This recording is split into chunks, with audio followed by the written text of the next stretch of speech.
नमस्कार बंधुरा अल in one चैनेले आपनादेर सबाइके स्वागत जानाई। आशा करी सबाई भालो आछेन, सुस्थ आछेन, आमिओ भालो आछि। रोज रोज डिमेर एकई रकम झाल खेते कारोरই भालो लागे ना, ताई आमी आजके डिमेर रेसिपिटी एकटू अन्यरकम भावे बानाबो। भाबलाम आमार बंधुदेर संगेओ आमी रेसिपिटी शेयर करे निই। तार जन्य प्रथमे आमी 6टा डिम सेদ্ধ करे निয়েছি। डिमगुलोके माझखान थेके केटेও নিয়েছি।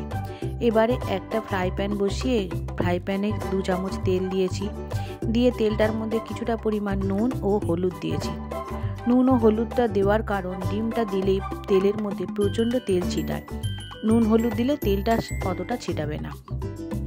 দেখুন নুন হলুদ দিয়ে দিয়েছি। দিয়ে আমি এক পিঠ খুব ভালোভাবে ভেজে নিয়েছি। এটা ডিমটাকে খুব ভালোভাবে ভেজে নিতে হবে, তবেই এই রান্নাটা খেতে ভালো লাগবে। দু পিঠই খুব ভালো করে যখন ভাজা হয়ে যাবে তখন আমি ডিমটাকে এক এক করে তুলে নেব। দেখুন ডিমটা প্রায় আমার ভাজা হয়ে এসেছে। এবার ডিম ভাজার সময় যেন মনে হচ্ছে অনেকটাই তেল লাগছে। এবার এই আমি ভাজা হয়ে গেছে, তুলে নেব। এতে যা অবশিষ্ট তেল থাকবে ওই তেলের মধ্যেই আমি রান্না করব। দেখুন সব ডিমগুলো আমি তুলে নিয়েছি। ডিমগুলো দেখতেও কত সুন্দর লাগছে। এবার এই রান্নাটা করার জন্য আমি আদা রসুন পেঁয়াজ কোনো কিছুই ব্যবহার করব না, শুধু সরষে আর পোস্ত ব্যবহার করব। তার জন্য আমি সাদা সরষে নেব 1 চামচের মতো, কালো সরষেও 1 চামচ নিয়েছি। আর পোস্ত আমি নেব, আর সাদা সরষে 1 চামচ কি তার থেকে একটু বেশি নিয়েছি। পোস্ত আমি 1 চামচ নেব। দুটো কাঁচা লঙ্কা আমি দিয়ে দেব। দিয়ে এটাকে খুব ভালোভাবে একটু হালকা জল দিয়ে পেস্ট বানিয়ে নেব। কড়াই যে তেলটা থাকবে ওই তেলের মধ্যে কিছুটা কালো জিরে ফোড়ন দিয়ে তাতে একটা কাঁচা লঙ্কা ফোড়ন দিয়ে যে পেস্ট বানিয়েছিলাম পেস্টটা দিয়ে খুব ভালোভাবে নেড়ে চেড়ে ভেজে নিতে হবে। এবার 2 চামচ টক দই আমি মিক্সার কন্টেনারের মধ্যে দিয়ে খুব ভালোভাবে ফেটিয়ে নেব। না হলে কড়াই দিলে ছানা কেটে যেতে পারে, ফেটিয়ে নিলে আর ছানা কাটবে না। এবার সর্ষে পোস্ত যখন ভালো করে ভাজা হয়ে যাবে তার মধ্যে দইটা দিয়ে খুব ভালোভাবে আমি নেড়ে চেড়ে নেব। দইটা দিয়ে খুব নাড়াচাড়া হয়ে গেলে তখন আমি এর মধ্যে 2 চামচ লবণ দিয়ে দেব।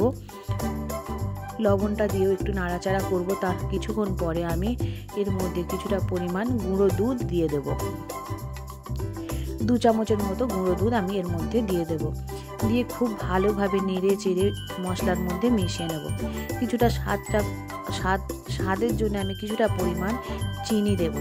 আর কাশ্মীরি লঙ্কার গুঁড়ো দিয়েছি 1 চামচের ছোটো চামচের 1 চামচ। আর ঝালের জন্য দিয়েছি একদম খুব সামান্য পরিমাণ লঙ্কার গুঁড়ো। দিয়ে খুব ভালোভাবে নেড়ে চেড়ে মিশিয়ে নিতে হবে। এটা খুব ভালোভাবে যখন মেশানো হয়ে যাবে তখন ওই মশলা ধোয়া জলটা অল্প একটু দিয়ে দেব। আরও ভালোভাবে মেশানো হয়ে গেলে পরে সামান্য পরিমাণ জল আমি এর মধ্যে দিয়ে দেব। দেখুন উপরে তেলটা ভেসে উঠেছে, ঠিক সেই সময় দুটো কাঁচা লঙ্কা গোটা যেটা না চিড়ে আমি দিয়ে দিয়েছি। এবার সব কিছু দেওয়ার পর যখন তেল উপর থেকে ভেসে উঠবে তখন ভেজে রাখা ডিমগুলো আমি এই গ্রেভির মধ্যে দিয়ে দেব।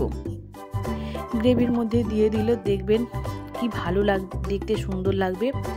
আর গ্রেভিগুলো উপর থেকে ডিমের মধ্যে একটু করে ছিটিয়ে দিতে হবে যাতে ডিমটা ডুবে যায় গ্রেভিটার মধ্যে।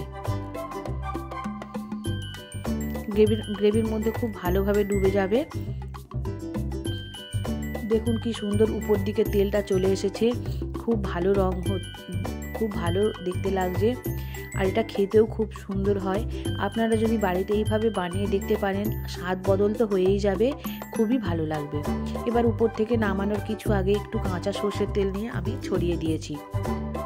দেখুন দিয়ে খুব ভালোভাবে মিশিয়ে নিয়েছি। উপরে তেলটা ছড়িয়ে উঠে এসেছে, কি ভালো দেখতে হয়েছে দেখুন।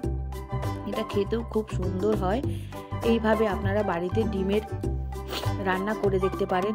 ডিমের এই সর্ষে পোস্ত যদি আপনারা করতে পারেন এটা খেতে খুবই ভালো হয়। এটা ভাত, রুটি, পরোটা, লুচি যা কিছুর সঙ্গে সব কিছুর সঙ্গে খেতে ভালো লাগে। ভিডিওটা যদি ভালো লেগে থাকে তাহলে অবশ্যই একটা লাইক করে দেবেন। আপনি যদি আমার পরিবারের নতুন সদস্য হয়ে থাকেন তাহলে অবশ্যই আমার চ্যানেলটা সাবস্ক্রাইব করে আমার পরিবারের সদস্য হবেন ও পাশে থাকা বেল আইকনটি টিপে আমার পরিবারের সদস্য হয়ে বেল আইকনটি টিপে দিলে পরবর্তী নোটিফিকেশনটি সবার আগে আপনার কাছেই চলে যাবে।